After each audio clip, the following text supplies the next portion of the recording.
Ya ampun, Dek, kamu ini istri apa pembantu? Jam segini masih pakai daster. Mana dasternya sudah belel begitu lagi. Malu-maluin kalau ada tamu.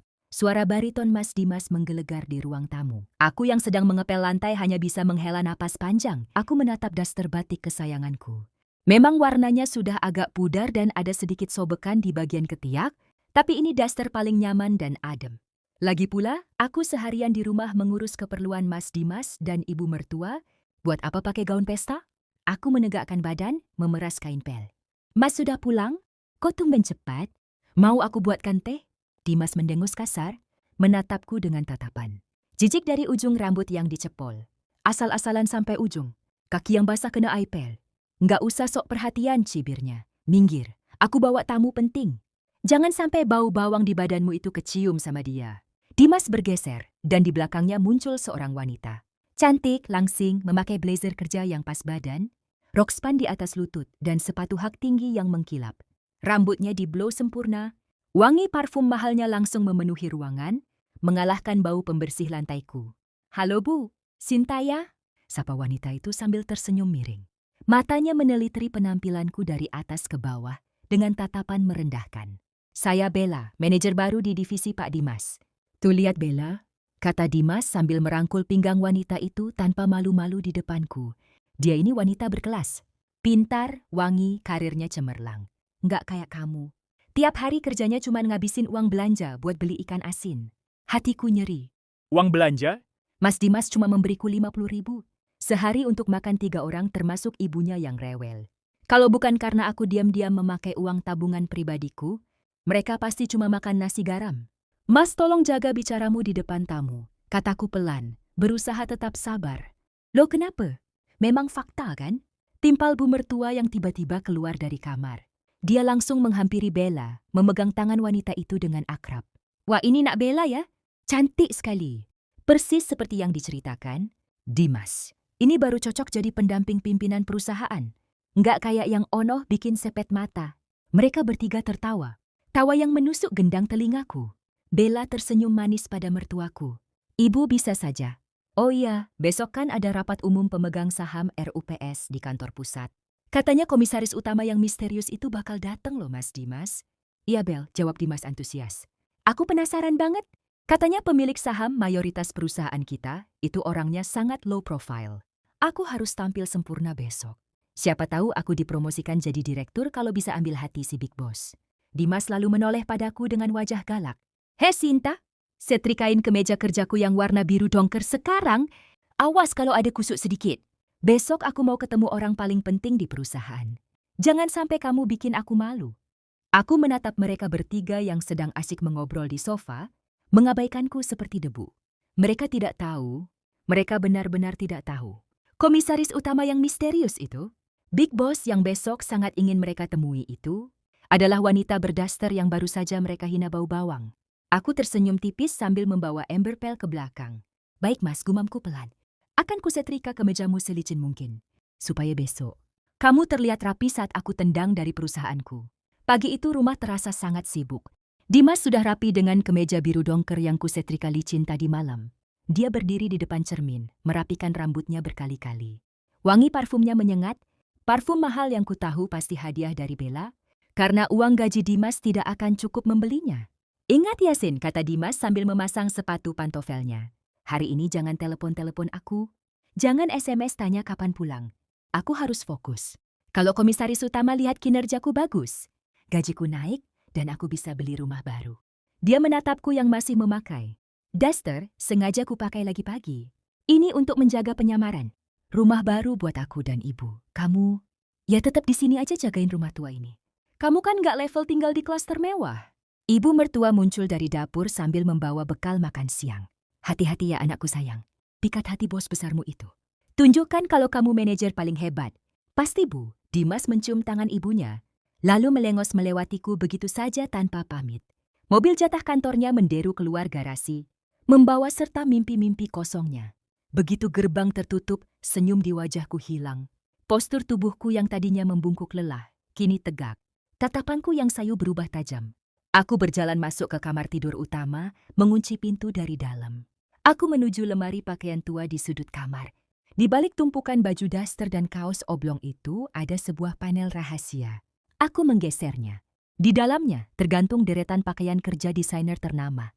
Blazer Armani, tas Hermes, dan sepatu Louboutin. Semuanya barang-barang asliku sebelum aku memutuskan hidup. Sederhana demi menguji ketulusan. Dimas, ujian yang gagal total dia lewati. Aku melepas daster kumal yang bau bawang itu. Kulempar ke lantai. Kini Sinta si upik abu sudah mati. Aku mengenakan setelan blazer hitam elegan yang membalut tubuhku dengan sempurna. Aku memoleskan make-up tipis namun tegas. Lipstik merah marun menghiasi bibirku. Rambutku yang biasanya dicepol asal, kini ku gerai indah bergelombang. Aku mengambil ponsel, pintarku, bukan ponsel butut yang biasa kulihatkan ke Dimas dan menekan satu tombol panggilan cepat. Pak Hadi, siapkan mobil di titik penjemputan biasa. Saya turun sekarang. Siap, Bu Komisaris, jawab suara di seberang dengan hormat. Aku keluar lewat pintu samping agar tidak ketahuan tetangga. Di ujung jalan, sebuah mobil Alphard hitam mengkilap dengan plat nomor khusus sudah menunggu. Sopir pribadiku Pak Hadi membukakan pintu dengan taksim. Selamat pagi Bu Sinta, sapa Pak Hadi, langsung ke kantor pusat. Ya Pak, jangan terlambat. Rapat dimulai jam 9 tepat. Jawabku dingin sambil masuk ke kabin mobil yang sejuk dan wangi kulit. Perjalanan menuju kantor pusat terasa cepat. Gedung pencakar langit, 40 lantai milikku menjulang tinggi membelah langit Jakarta. Saat mobilku berhenti di lobi utama, beberapa satpam dan resepsionis yang melihat plat nomor, mobilku langsung berdiri tegak. Mereka tahu siapa yang ada di dalam mobil ini. Meski karyawan biasa seperti Dimas tidak pernah tahu wajahku karena aku jarang muncul di publik. Pak Hadi membukakan pintu. Kakiku yang berbalut sepatu hak tinggi stiletto melangkah turun ke lantai marmer lobi. Suara langkahku terdengar tegas. Selamat pagi Bu Komisaris. Sapa kepala keamanan dengan posisi hormat sempurna. Aku mengangguk singkat, tidak berhenti berjalan. Aku tidak menuju lift karyawan yang antriannya panjang. Aku berjalan lurus menuju lift, pribadi berlapis emas di ujung, lobi, lift yang hanya boleh dimasuki oleh satu orang di gedung ini, pemiliknya. Dari sudut mataku, aku melihat Dimas dan Bella sedang berdiri di antrian lift karyawan. Mereka sedang tertawa-tawa mesra, sibuk merapikan dasi dan rambut, tidak menyadari bahwa pembantu yang mereka hina tadi pagi baru saja melintas di belakang punggung mereka dengan dikawal 4 orang ajudan. Tunggu sebentar lagi suamiku sayang. Lift ini akan membawaku ke lantai paling atas. Dan dari sana aku akan menjatuhkanmu ke lantai paling dasar. Ruang rapat utama di lantai 40 itu hening dan mencekam. AC sentral yang dingin seolah membekukan keringat dingin yang mulai menetes di pelipis Dimas. Di sekeliling meja oval kayu mahoni yang panjang, duduk para direktur dan petinggi perusahaan. Wajah mereka serius, tidak ada yang berani bersuara. Dimas duduk di kursi agak belakang bersama Bella. Hari ini agenda utamanya adalah presentasi kinerja divisi pemasaran yang dipimpin. Dimas, ini adalah kesempatan emasnya untuk pamer di depan pemilik saham mayoritas. Tenang Mas, bisik Bella sambil meremas tangan Dimas di bawah meja. Kamu pasti bisa. Presentasimu udah oke banget. Si bos pasti terkesan. Dimas mengangguk, mencoba tersenyum percaya diri. Iya Bel, aku udah siapin mental. Habis ini, kalau aku naik gaji, kita langsung booking mobil baru. Beneran deh, aku muak naik mobil kantor. Apalagi di rumah si Sinta itu bawel banget soal bensin. Pak Handoko, direktur operasional, mendesis tajam ke arah mereka. Diam, beliau sudah datang. Pintu ganda ruang rapat yang terbuat dari kayu jati ukiran itu terbuka perlahan. Suasana ruangan berubah drastis. Para direktur yang tadinya duduk santai, serentak berdiri dengan sikap hormat sempurna. Dimas dan Bella ikut berdiri dengan gugup, memanjangkan leher ingin melihat sosok misterius itu. Derap langkah sepatu hak tinggi terdengar berirama di atas lantai. Marmer, tuk, tuk, tuk. Sesosok wanita masuk. Auranya begitu kuat dan mengintimidasi. Dia mengenakan blazer hitam branded, rambutnya tergerai indah berkilau, dan wajahnya tertutup kacamata hitam besar yang modis. Di belakangnya, 2 asisten sibuk membawa berkas. Dimas menyipitkan mata. Postur tubuh wanita itu, kenapa terasa familiar? Tinggi badannya, cara berjalannya. Wanita itu berjalan lurus ke ujung meja, ke kursi kebesaran komisaris utama. Dia tidak langsung duduk. Dia berdiri sejenak, memandangi seluruh peserta rapat dari balik kacamata hitamnya. Bibirnya yang dipoles lipstik, merah marun menyunggingkan, senyum tipis yang misterius. Silakan duduk, suaranya terdengar jernih dan berwibawa. Jantung Dimas hampir copot. Suara itu, dia kenal suara itu. Itu suara yang setiap pagi membangunkannya. Itu suara yang setiap malam dia bentak. Enggak mungkin, batin Dimas menyangkal keras. Sinta itu gembel. Sinta itu upik abu. Enggak mungkin dia ada di sini. Bella menyenggol lengan Dimas, berbisik panik. Mas, kok suaranya mirip pembantu di rumahmu? Wanita itu perlahan melepaskan kacamata hitamnya dan meletakkannya di meja. Dia mengangkat wajahnya, menatap lurus ke arah Dimas yang duduk di ujung sana. Mata Dimas membelalak sempurna. Mulutnya menganga lebar. Wajah itu, meski dipoles make up mahal dan terlihat bersinar, itu jelas wajah istrinya. Sinta. Selamat pagi semuanya, sapa Sinta tenang. Tatapannya menusuk tajam ke manik mata Dimas. Maaf saya terlambat sedikit. Tadi pagi saya harus mengepel lantai dan menyetrika kemeja biru dongker milik seorang manajer yang demanding sekali, Henning. Seluruh ruangan senyap. Para direktur saling pandang bingung. Kaki Dimas lemas seketika. Dia merosot kembali ke kursinya, wajahnya pucat pasi seputih tembok. Sinta? Desisnya tak percaya. Suaranya terdengar seperti cicit tikus yang terjepit. Sinta tersenyum manis, senyum yang mematikan. Halo manajer Dimas, sapanya ramah tapi penuh penekanan. Kemeja yang kamu pakai itu, setrikanya sudah cukup rapi belum? Saya takut kamu malu ketemu bos besar. Katanya kalau lecek sedikit, kamu mau marah-marah di rumah. Bella yang duduk di samping Dimas gemetar hebat. Wajah angkuhnya luntur seketika. Dia menatap Sinta, lalu menatap Dimas, lalu kembali ke Sinta. Wanita yang kemarin dia hina bau bawang, sekarang duduk di kursi penguasa, memegang nasib hidup dan matinya. Baiklah, Sinta membuka map di depannya dengan santai. Kita percepat saja rapatnya. Agenda hari ini cuma satu, evaluasi kinerja manajer pemasaran. Saudara Dimas dan asisten pribadinya, Saudari Bella. Sinta menatap mereka berdua bergantian. Silakan maju ke depan kalian berdua. Saya ingin dengar presentasi kalian. Terutama presentasi tentang kenapa uang perusahaan dipakai untuk check-in hotel dan belanja tas mewah, sementara istri manajernya cuma dikasih jatah belanja Rp50.000. Gelas air minum di meja. Bella tersenggol tangannya yang gemetar hingga jatuh pecah berkeping-keping. Persis seperti nasib mereka berdua detik ini. Suara pecahan gelas itu masih menggema di ruangan, tapi tidak ada yang berani bergerak untuk membersihkannya. Bella pucat pasi, tubuhnya gemetar hebat sampai lututnya beradu. Sementara Dimas, wajahnya merah padam antara malu dan takut. Keringat sebesar biji jagung mengucur deras, membasahi kemeja biru dongker yang sudah susah payah kusetrika. Maju, perintahku lagi, kali ini lebih dingin. Dimas melangkah gontai mendekati meja pimpinan. Kakinya serasa diseret timah. Sayang, dengerin aku dulu. Cicit Dimas dengan suara memelas, mencoba meraih simpatiku. Ini cuma prank kan? Kamu pasti lagi ngerjain aku kan? Mana mungkin kamu pemilik perusahaan ini? Diam! Bentakku keras sambil menggebrak meja. Seluruh direktur terlonjak kaget. Dimas langsung kicep. Di ruangan ini, saya adalah atasan kamu. Panggil saya Bu Komisaris, kataku tegas. Dan jangan berani-berani panggil saya sayang dengan mulut kotormu itu. Aku menekan tombol di remote presentasi. Layar proyektor besar di belakangku menyala. Bukan menampilkan grafik penjualan, tapi menampilkan deretan bukti mutasi, rekening perusahaan dan tagihan kartu kredit korporat yang dipegang Dimas. Bapak Ibu direksi sekalian, silakan lihat, kataku sambil menunjuk layar dengan laser pointer. Tanggal 3 November, pembelian tas Louis Vuitton seharga Rp45 juta. Keterangan, hadiah klien. Tapi faktanya, aku menoleh ke arah Bella. Tas itu sekarang sedang ditenteng oleh Saudari Bella di pojok sana. Semua mata tertuju pada tas yang dipegang. Bella refleks menyembunyikan tasnya ke belakang punggung. Tanggal 15 Desember, pembayaran suite room hotel mulia selama 3 malam. Keterangan, meeting luar kota. Padahal, aku tersenyum sinis pada Dimas. Hari itu kamu bilang ke saya sedang dinas ke Surabaya. Ternyata cuma staycation di Jakarta sama selingkuhanmu. Gumam-gumam marah mulai terdengar dari para direktur lain. Ini penggelapan dana, seru Pak Handoko marah. Memalukan. Dimas panik. Itu bisa saya jelaskan, Bu. Itu strategi marketing. Strategi marketing apanya? Potongku cepat. Kamu maling. Kamu mencuri uang perusahaan untuk membiayai gaya hidup pelakor ini, sementara istrimu di rumah kamu suruh makan ikan asin tiap hari. Aku melemparkan sebuah map merah ke hadapan. Dimas, map itu meluncur di atas meja licin dan berhenti tepat di depan perutnya. Apa ini? Tanya Dimas gemetar. Surat pemecatan tidak hormat, jawabku datar. Mulai detik ini kamu dan Bella dipecat. Tanpa pesangon, tanpa surat rekomendasi kerja. Dimas ambruk berlutut. Harga dirinya hancur lebur di depan semua atasan dan koleganya.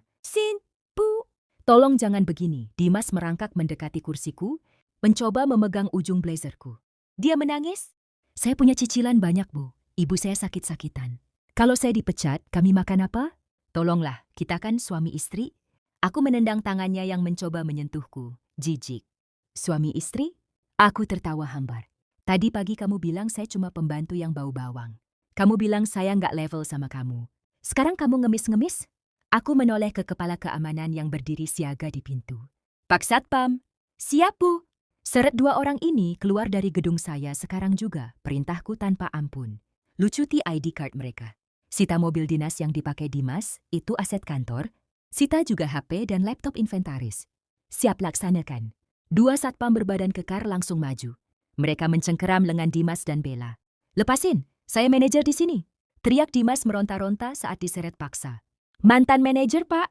Bentak satpam itu sambil menarik kerah Dimas. Bella menangis histeris saat tas. Mahalnya ditarik paksa. Karena itu barang bukti penggelapan. Mas Dimas, tolongin aku, Mas. Tapi Dimas tidak bisa menolong siapa-siapa. Dia sendiri sedang diseret keluar seperti sampah yang dibuang dari istana. Aku berdiri dari kursi kebesaranku, merapikan blazerku yang sedikit kusut. Aku menatap pintu yang baru saja tertutup, menelan teriakan-teriakan mereka. Ruangan kembali hening. Para direktur menatapku dengan campuran rasa takut dan kagum. Rapat selesai, kataku tenang. Kembali bekerja. Jangan ada tikus-tikus seperti mereka lagi di perusahaan ini. Aku melangkah keluar ruangan dengan kepala tegak. Satu urusan selesai. Sekarang tinggal satu lagi, mengusir mereka dari rumahku. Sore itu langit mendung seolah turut berduka atas nasib Dimas. Di teras rumah, ibu mertua sedang duduk santai sambil mengipasi wajah. Wajahnya berseri-seri. Dia sudah membayangkan. Anaknya pulang membawa kabar, kenaikan jabatan dan mungkin mobil dinas. Baru yang lebih mewah. Dia bahkan sudah masak rendang spesial untuk perayaan. Sebuah ojek online berhenti di depan pagar. Ibu mertua mengernyit. Siapa itu? Kenapa naik motor butut?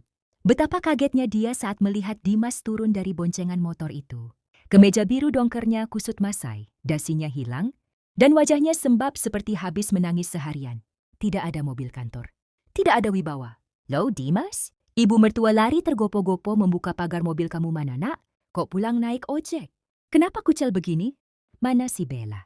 Dimas tidak menjawab. Dia langsung menghambur memeluk ibunya dan menangis meraung-raung di teras. Hancur, Bu. Semuanya hancur, ratap Dimas. Hancur apanya? Kamu nggak jadi naik pangkat? Aku dipecat, Bu. Teriak Dimas histeris. Aku dipecat tidak hormat. Mobil ditarik kantor. Rekeningku diblokir karena dituduh korupsi. Kita miskin, Bu. Ibu mertua membelalak, tangannya memegang dada, hampir pingsan. Apa? Siapa yang berani pecat kamu? Bilang sama bosmu. Bilang kalau kamu itu manajer andalan. Dimas menatap ibunya dengan tatapan kosong. Bosnya itu Sinta, Bu. Lah, ibu mertua melongo. Sinta siapa? Sinta pembantu kita? Sinta istriku, Bu. Sinta menantu ibu? Dimas menjambak rambutnya frustasi. Dia itu pemilik perusahaan, Bu. Dia big bossnya. Selama ini dia cuma pura-pura miskin buat ngetes kita. Dan kita gagal, Bu. Kita udah hina dia habis-habisan. Belum sempat ibu mertua mencerna fakta gila itu, sebuah mobil Alphard hitam mengkilap berhenti tepat di depan pagar rumah. Kaca jendela belakang turun perlahan. Sinta duduk di sana, masih dengan blazer mahalnya, kacamata hitam bertengger di hidung, dan aura kekayaan yang menyilaukan. Dia tidak turun dari mobil. Dia hanya menatap mertua dan suaminya dari balik jendela mobil mewah itu. Sinta. Panggil ibu mertua gemetar. Kakinya lemas melihat menantu yang biasa dia suruh-suruh, itu kini terlihat seperti ratu. Sinta memberi isyarat tangan. Dari mobil box di belakang Alphard, turun 4 orang pria. Berbadan tegap memakai seragam moving, service, khasa pindahan. Angkut semuanya, perintah Sinta dingin pada orang-orang itu. Tunggu! Ibu mertua panik menghadang. Mau ngapain kalian? Ini rumah saya. Sinta akhirnya turun dari mobil. Dia berjalan pelan. Bunyi hak sepatunya tak terdengar mengerikan di telinga ibu mertua. Koreksi, Bu, kata Sinta santai sambil mengeluarkan sebuah sertifikat rumah dari tasnya. Rumah ini dibeli tunai 3 tahun lalu pakai uang warisan ayah saya. Atas nama Sinta. Bukan Dimas, bukan ibu. Sinta menatap Dimas yang masih terduduk lemas di lantai teras. Selama ini saya izinkan kalian tinggal di sini gratis, makan dari uang saya, listrik saya yang bayar. Tapi karena kalian sudah memecat saya sebagai istri yang baik, maka saya juga memecat kalian sebagai penghuni rumah ini. Para petugas pindahan mulai bekerja cepat. Mereka tidak memindahkan barang Sinta, tapi mengeluarkan barang-barang Dimas dan ibunya. Koper-koper berisi baju bekas, kardus berisi barang pecah belah, semuanya ditumpuk asal-asalan di pinggir jalan raya. "Sinta, kamu durhaka sama suami," teriak ibu mertua histeris saat melihat daster-daster. Kesayangannya dilempar ke dalam kardus mie instan. "Kamu berdosa nelantarin mertua." "Dosa mana sama mertua yang nyuruh menantunya makan ikan asin sementara dia makan rendang?" balas Sinta telak. "Dosa mana sama suami yang selingkuh pakai uang istri?" Barang terakhir dilempar keluar. Pintu rumah dikunci gembok besar yang baru oleh petugas. Sinta berdiri di depan gerbang yang sudah tertutup rapat. Di luar pagar, Dimas dan ibunya berdiri di samping tumpukan kardus seperti pengungsi. Langit mulai meneteskan air hujan. "Mulai hari ini, silakan cari kontrakan sendiri," ucap Sinta tanpa belas kasihan. "Oh iya Mas Dimas, Bella tadi telepon saya. Dia minta tolong sampaikan pesan. Jangan cari aku lagi. Aku nggak mau pacaran sama gembel." Sinta tersenyum puas, berbalik badan, masuk kembali ke Alphardnya yang hangat. "Jalan Pak," perintahnya pada sopir. Mobil mewah itu melaju membelah hujan, meninggalkan cipratan. Air genangan yang membasahi wajah Dimas dan ibunya yang kini meraung-raung. Menyesali kebodohan mereka di pinggir jalan. Hidup memang penuh kejutan, kadang manis, kadang pahit. Semoga kisah hari ini bisa menguatkan kita yang sedang berjuang. Tetap semangat dan terima kasih sudah mampir di Kotak Curhat.